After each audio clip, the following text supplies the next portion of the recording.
নমস্কাৰ বন্ধুসকল, আপোনালোকক মোৰ এই চেনেলটোলৈ স্বাগতম। আজি মই ক্যালকুলেশনৰ কেইটামান কুৱেশ্যন আপোনালোকৰ মাজলৈ লৈ আহিছোঁ। এতিয়া প্ৰথম কুৱেশ্যনটো চাব।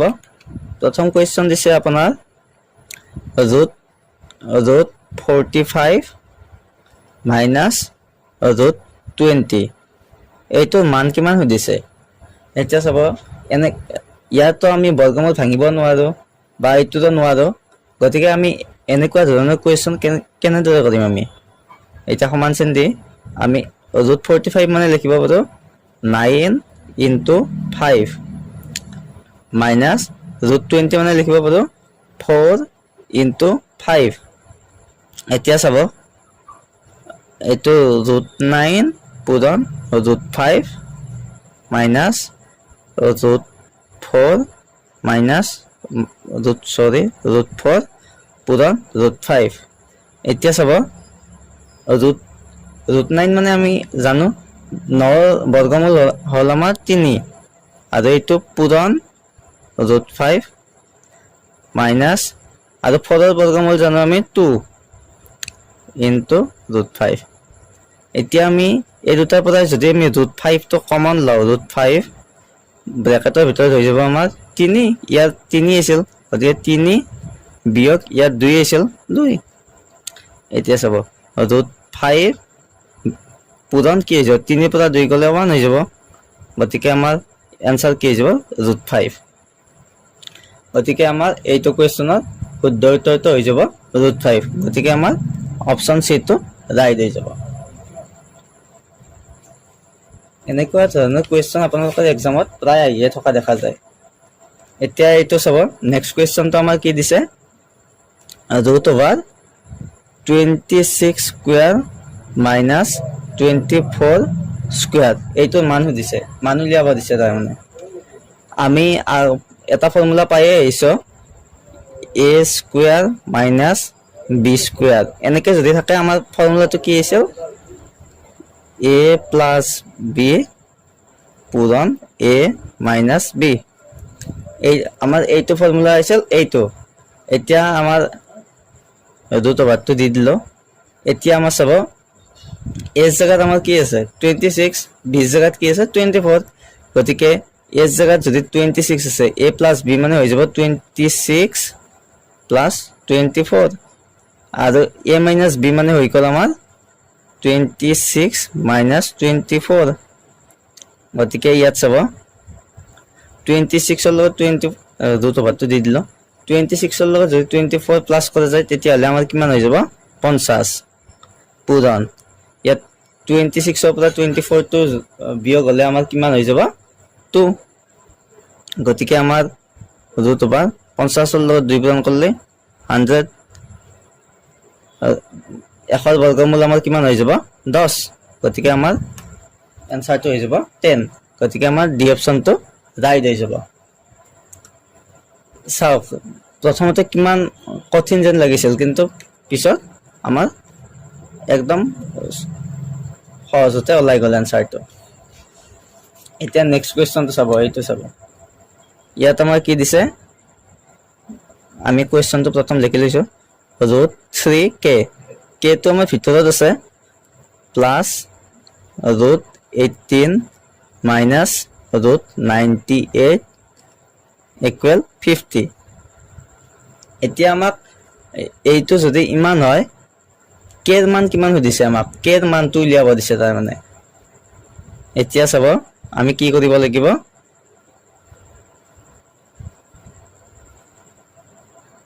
এতিয়া চাব, ইয়াত মোৰ কুৱেশ্যনটো লেখাত অলপমান গণ্ডগোল হৈ গৈছে। ইয়াত ৰুট অভাৰটো আছে, ইয়াত 50টা ৰুট অভাৰটো আছে, গতিকে আমি ইয়াত ৰুট অভাৰটো দি দিলোঁ। তাৰমানে কি দিছে, 3k plus 18 minus root over 98 equal to root over 50। ইমান ইকুৱেল টু ইমান হ'লে কেৰ মান কিমান সুধিছে আমাক, ইয়াত কেৰ মানটো উলিয়াব দিছে।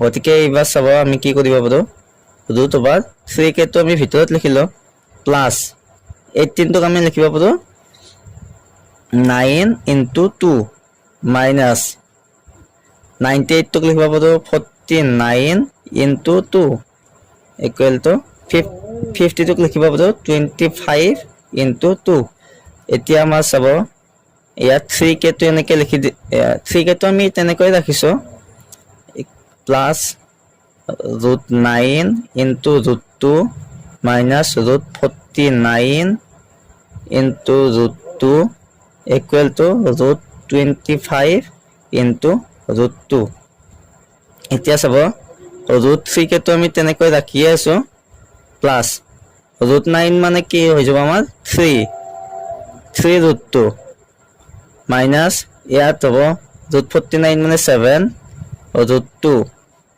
equal to √25 মানে হৈ যাব আমাৰ 5 আৰু √2 গতিকে আমাৰ চাব এবাৰ √3k টো ৰাখিছো ৰাখি আমি এই গোটেইকেইটা ইফালে লৈ যাম 5 √2 এটো ফলে -7 √2 আছে গতিকে ইফালে গলে +7 √2 হৈ যাব আৰু এইটো ইফালে গলে হৈ যাব -3 √2 এতিয়া আমি √2 টো কমন আনিছো √2 ভিতৰত হৈ যাব 5 + 7 -3 গতিকে আমাৰ এইটো সৰল কৰিলে কিমান হৈ যাব √2 into হাতে পাছে 12 পৰা যদি আমি 3 বিয়োগ কৰি দাও হৈ যাব আমাৰ 9 গতিকে 9 √2 এতিয়া চাব আমি দুয়োফালে যদি আমি স্কয়াৰ কৰি দিও মই বাকিখিনি ইয়াত লিখি দিছো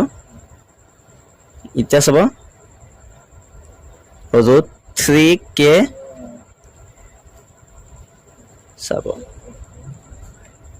√3k equal to আমাৰ কিমান হৈ গল 9 √2 আমি যদি দুটা স্কয়াৰ কৰি দিও √3k equal to 9 √2 স্কয়াৰ গতিকে আমাৰ কিমান হৈ যাব ইয়াত হৈ যাব আমাৰ 3k equal to আৰু ইয়াত হৈ যাব 9 স্কয়াৰ মানে হৈ যাব আমাৰ 9 × 81 81 into 2 গতিকে আমি যদি k টো উলিয়ালে হৈ যাব 81 into 2 divided by 3 আমি 3 টোৰে আমি 81 ক কাটি দিব পাৰো কিন্তু 81 ক কাটিলে হৈ যাব 27 গতিকে 27 into 2 হৈ যাব 54 গতিকে আমাৰ ৰাইট আনসাৰটো কিমান হৈ যাব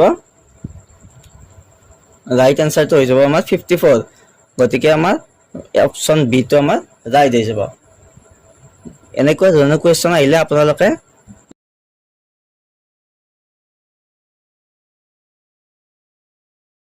এনেকে বহুত সহজভাৱে কৰি যাই থাকিলে আপোনালোকৰ এনসাৰটো ওলাই যাব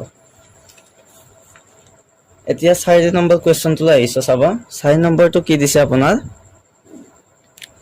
√50 plus √18 divided by √32 মান কিমান দিছে আমাক এইটো তেনেদৰে আমি ৰুট ওভাৰৰ ভিতৰত থকাখিনি আমি ভাঙি লম এটো 50 মানে লিখিব পাৰো আমি 25 into 2 plus 18 মানে লিখিব পাৰো 9 into 2 আৰু √32 মানে লিখিব পাৰো আমি 16 into 2 গতিকে ইয়াত চাব 25 √2 মানে 25 আমি এইবাৰ ভাঙি দেখুৱাই দি নাথাকো 25 মানে লিখিব পাৰো আমি 5 আৰু √2 plus 3 to 9 √9 টো লিখিব পাৰো আমি 3 আৰু √2 16 টো লিখিব পাৰো আমি 4 আৰু এইটো √2 গতিকে ইয়াত আমি যদি √2 টো কমন আনি দিও ইয়াত হৈ যাব 5 plus 3